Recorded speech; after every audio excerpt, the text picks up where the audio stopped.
Hello again guys, it's Keith with Bulletproof RC, and I'm back with you just to share a short video and a little update on my Losi 10 SCBE buggy. Since the last video, I've done a few little things, basically cosmetic to the vehicle, and I think it's turned out quite nice. This is quickly becoming one of my favorite RCs in my collection. Just the performance and the scale looks. It has the whole package.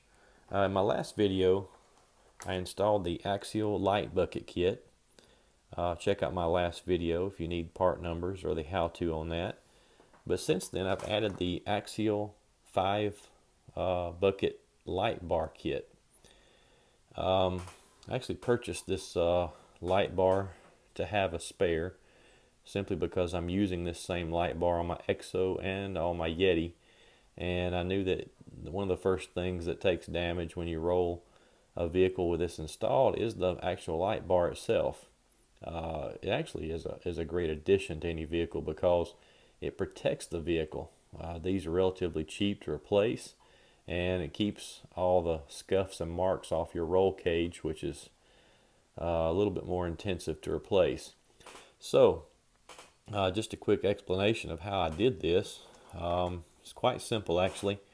There's a little webbing between the two bars here in the roll cage, and I drilled a hole in that, and I just took a screw with a nut on the other side.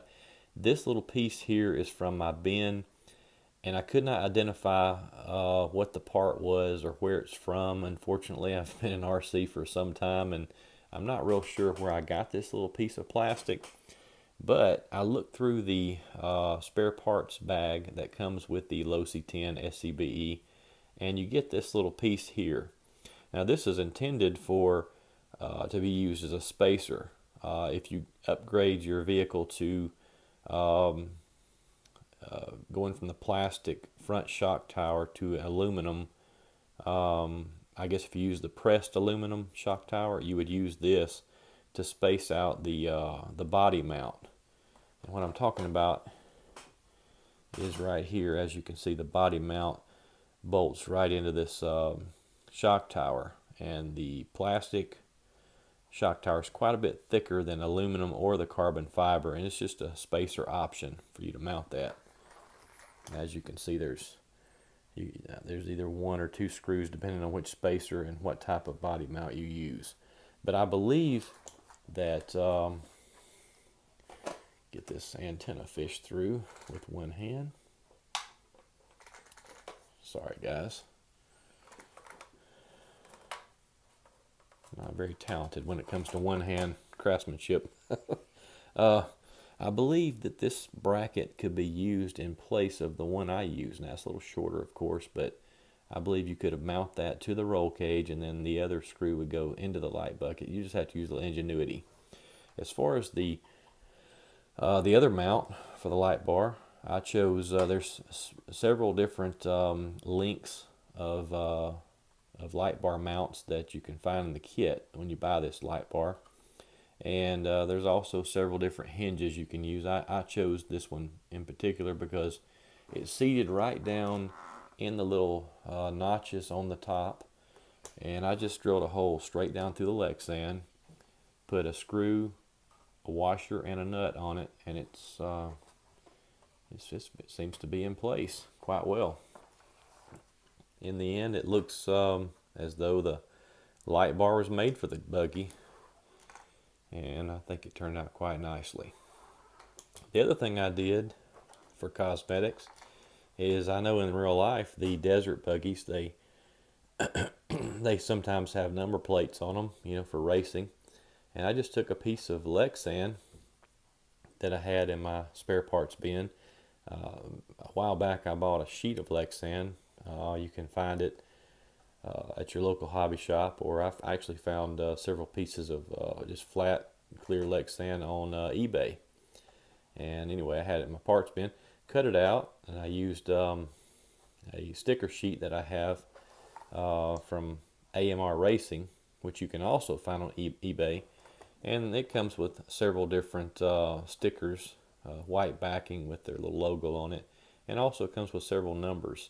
And I just placed that on the Lexan and drilled a couple of holes into it, and also into the body. Put a couple of screws and nuts in there. In the end,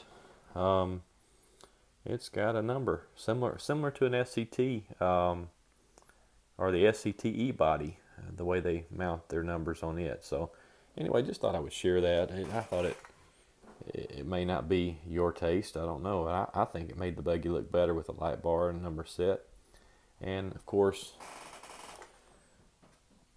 in all, get this switch here again, one-handed. All in all, I think the light set turned out quite well. As you can see, the light bar on top, the functional LEDs on the bumper, and then of course in the rear I've got rear lights as well. I think it looks pretty good, guys. You know, again, that's just what I did. Everybody likes to make their own vehicle unique. And anyway, just a few ideas to throw out there for anybody who may have this vehicle and might want to do these things. I went back to the stock tires. I still have the Proline trenchers, and of course Proline trenchers function well, but I really like these tires, especially when asphalt running. High speed, ran a little 3S battery in this vehicle the other day, and was hitting speeds around 60 miles per hour, and these tires, they don't balloon, or it's very minimal if they do. The way they're designed, they're kind of hard compound, but anyway, I like them, and they hook up decently off-road. So anyway, for an all-around bash tire, definitely recommend hanging on to these tires when you get the vehicle. But all in all, guys, I just wanted to give you an update. I think the buggy is quite nice, and if you're on the fence about this thing, hop off, because it's a great buggy. And if you ever owned a Losi vehicle, you already know that. If you haven't owned a Losi vehicle, I highly recommend picking one out and purchasing it. They've got the new monster truck that's on this chassis, and of course this vehicle is relatively new, but they're all based on the SCTE 2.0, which is a tried and true vehicle. And even Losi states this is one of their most durable vehicle platforms out there. So you can buy with confidence knowing that you have a quality product with a Losi. Anyway, this is the end of this video, guys. So as always, if the shoe fits, like and subscribe. And thanks for watching, guys. Have a great day.